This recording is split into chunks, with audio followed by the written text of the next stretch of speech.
Welcome back, Caddy Corner, episode 86. I'm Austin. And I'm Caleb. Back yet again doing a podcast. This episode is going to be all about how to read the news, reading the news, and why you should, and how to best do it to not go crazy, and how to get the best information and stuff. So that sounds interesting to you. Stick through. If it doesn't, stick through. Helps us out a ton. Make sure to rate and review the show, like, comment, subscribe. Caleb, take it away. All right.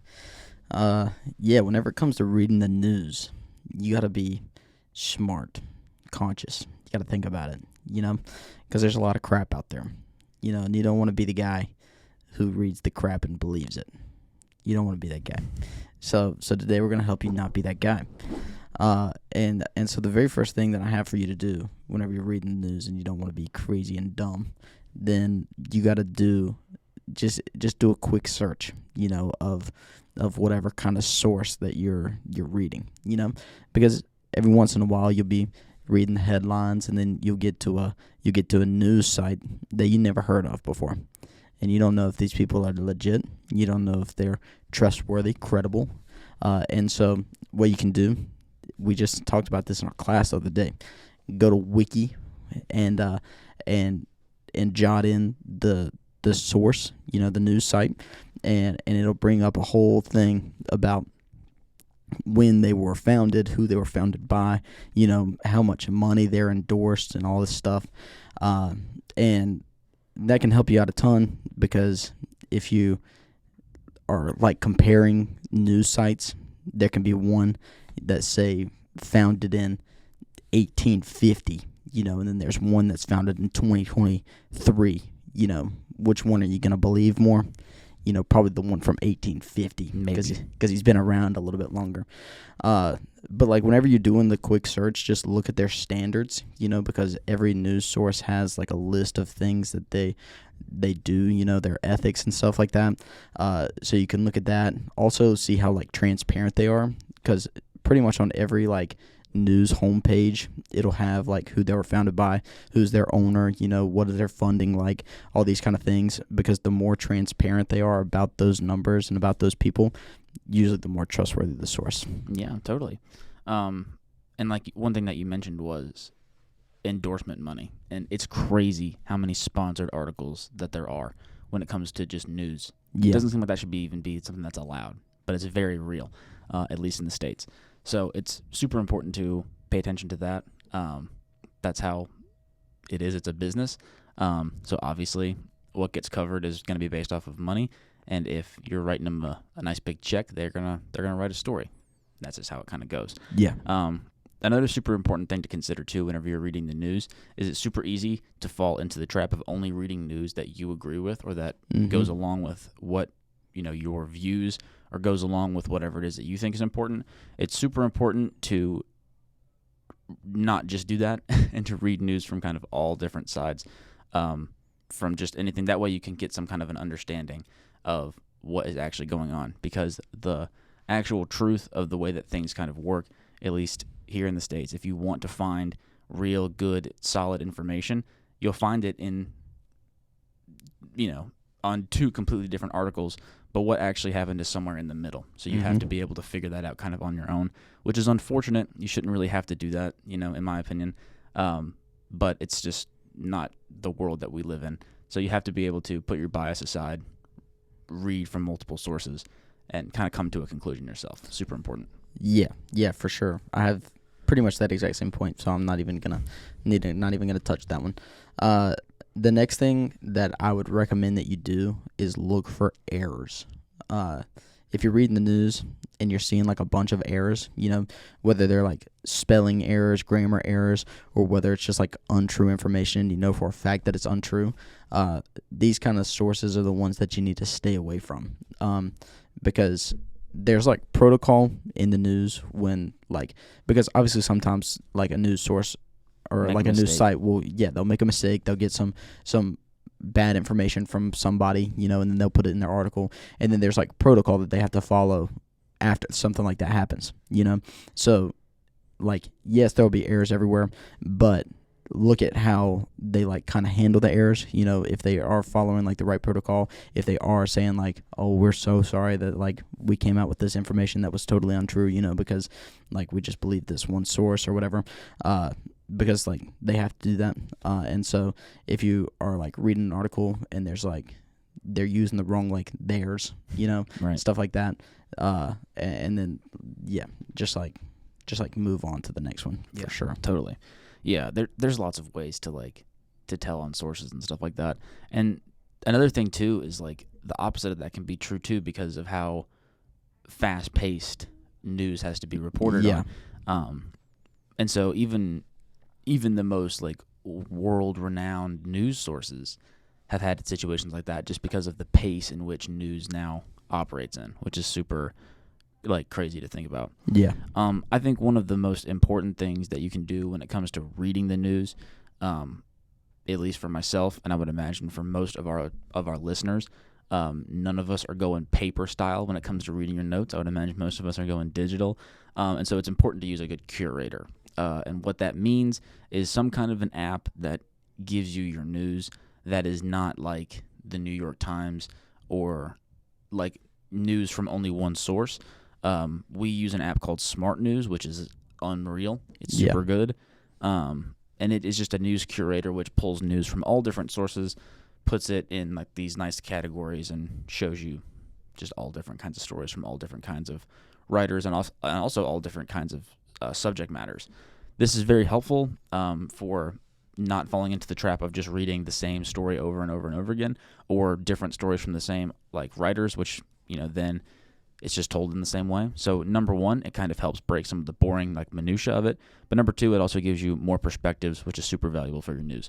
So I think that honestly, that's probably one of the most important things that you can do is to use a good curator. We recommend Smart News. I don't really know of another app that does the same thing as Smart News, honestly. Yeah, I know like AP does pretty good. Yeah.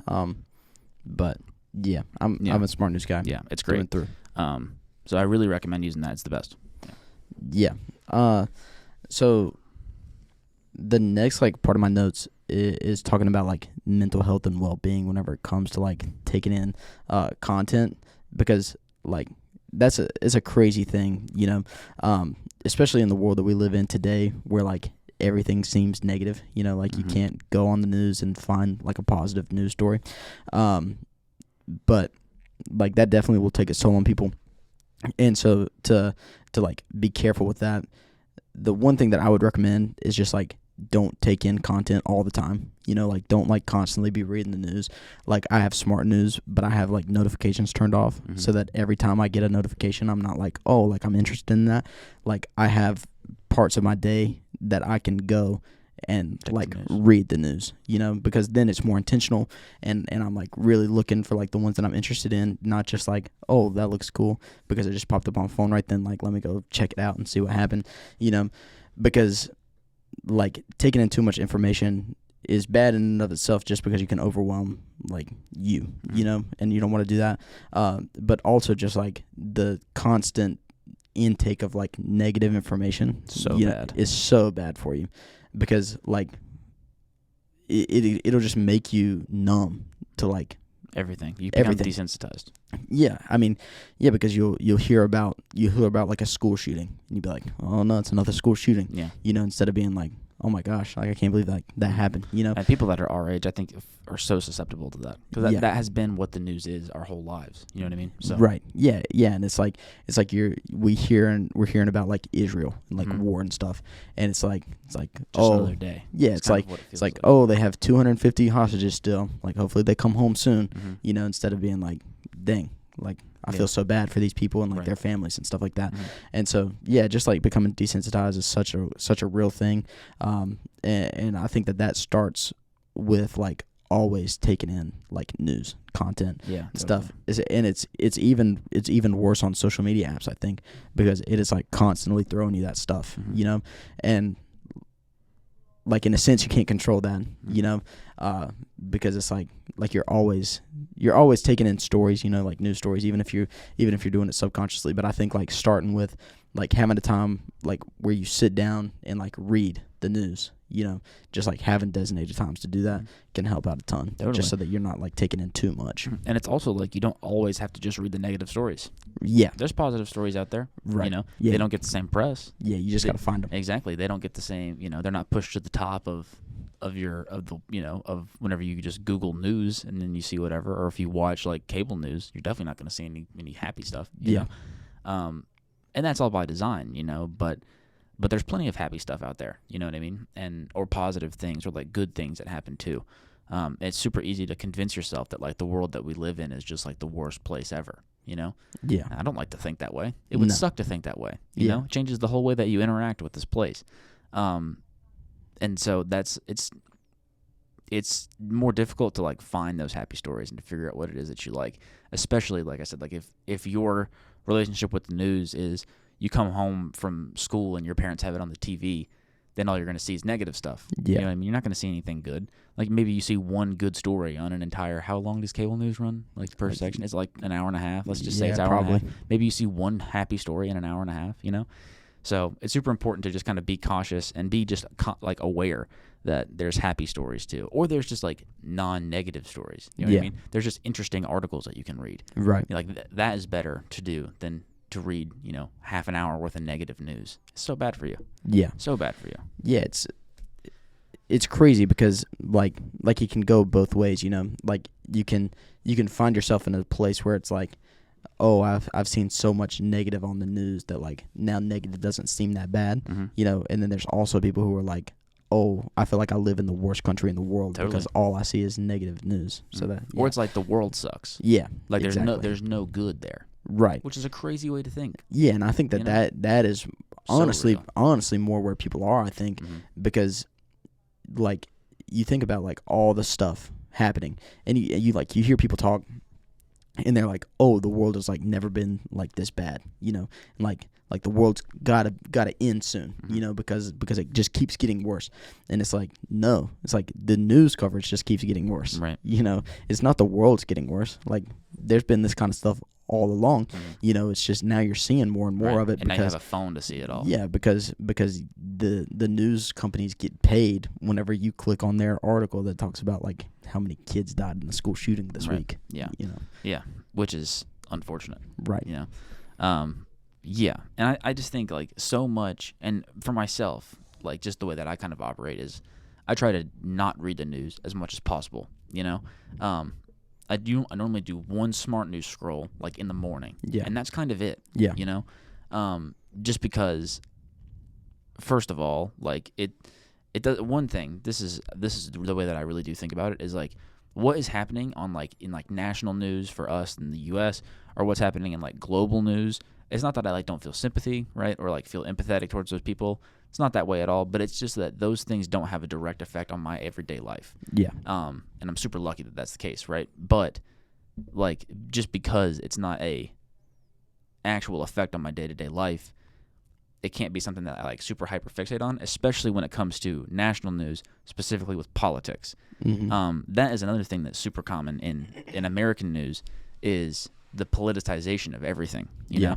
And that will make you sad too. That'll bum you out, man, because everything then just becomes this big, like you see two articles on the same subject matter, they're written completely differently. The way that they use the facts is completely differently. You don't even know what to believe. Your head's spinning in circles. That was the entire time whenever we learned how to read the news. And I think about that a lot. Yeah. Like we learned how to like read the news in like 2020. You know, in the US that was a crazy time, right? I guess it was everywhere, but like specifically politically and stuff. And so the over-politicization of stuff makes it seem like politics and government is such a big deal in your life, but at least in my experience, it's really nothing. You know what I mean? But you can fall into the trap where you think that like, oh, this Senate hearing is going to change everything. I don't know how many times I've read that headline. I haven't seen it. Right. You know what I mean? Yeah. So it just kind of gives you a false perspective on the impact of the weight that things have on your actual day-to-day life. Yeah. You know, the news can really do that. It can overblow things that doesn't need to be overblown. Like I said, especially when it comes to politics. But it can just change the way that you interact with the world if you aren't careful about it, you know? Yeah. Yeah. Yeah, for sure. Yeah, I mean, my last thing is just like like try and find the positive like stories. Yeah. You know, because I think that that's so important. You know, because like I always see things and it'll be like my faith in humanity is restored. Yeah. You know, and it's like that's a good thing to hear. Yeah. You know, because like humanity is still a thing. You know, like there's still good people everywhere. You know, and yeah, it's hard to see that, especially whenever you're like scrolling on TikTok, because it doesn't seem that way. You know, whenever you're scrolling through the news, like it doesn't seem that way. Mhm. But yeah, there really are, and those are the stories that are hard to find. You know, and that sucks. So that's the case. But like you definitely can find them, and so I think like being able to like take in all of the information, you know, that could be considered like negative information to take in. You know, being able to take that in and like I hate to say it, but like taking it with a grain of salt. Mhm. You know, because like you said, like while we do feel sympathetic for these people, you know, like it doesn't have an impact on me, but like Directly, yeah. yeah, but being able to like read like a local story about like somebody doing something good in your hometown, Right. like that is what has an effect on you, Mhm. and that's what you should be like Happy for. praising, you know. Yeah, totally. And exactly. And it's also, too, like, look for the positive stories, yeah. And when you're scrolling through TikTok, is just a good example where, I don't know, you scroll, maybe you watch 25 TikToks in a row. You probably get one, like, crazy one, like, negative one, you know, that, like, makes you feel weird. But then in that, you're going to probably get 20 of just, like, regular people doing regular things. You know what I mean? You're going to get some TikTok dance in there. You're going to get some cooking videos in there, right? Whatever your For You page looks like. But those people that are doing the regular, everyday things, like, those are the positive stories. Yeah. Do you know what I mean? Like, we live in a place and in a time in the world where that is something that you can do as a legitimate hobby, just whatever it is that you like to do. Mm-hmm. Do you know what I mean? And that in and of itself is a positive story. You know? Yeah. Like, we've become almost desensitized to that, just people being happy, Right. which sucks, you know? Yeah. Like, just seeing a regular person doing regular things and being happy isn't something that we, like, appreciate. Do you know what I mean? But in a world where I hate the term the media, but in a world where media is, corporate media at least, is so negative, like, seeing regular people do regular stuff is pretty sweet, I think. Yeah. You know what I mean? Mm-hmm. I mean, Caddy Corner episode 86. That's what I'm saying. How to read the news, ladies and gentlemen. Yeah, hopefully you took some good stuff away from this. If you took anything away from it, just consume stuff that makes you happy in some kind of way. It'll just straighten you out big time. Yeah. Right? No need to always be so sad, especially based off of what you consume. So if you like this episode, check out every other podcast we've ever done. It'll take you a while, so we'll see you next week for this main show where we talk about this kind of stuff, knowledge bombs, information. And then we have the Caddy Corner After Hours show every Wednesday, which is audio only, where we talk about whatever we want to talk about for as long as we want to talk about it. I'm Austin, he's Caleb, and we'll see you all next week. Peace. Peace.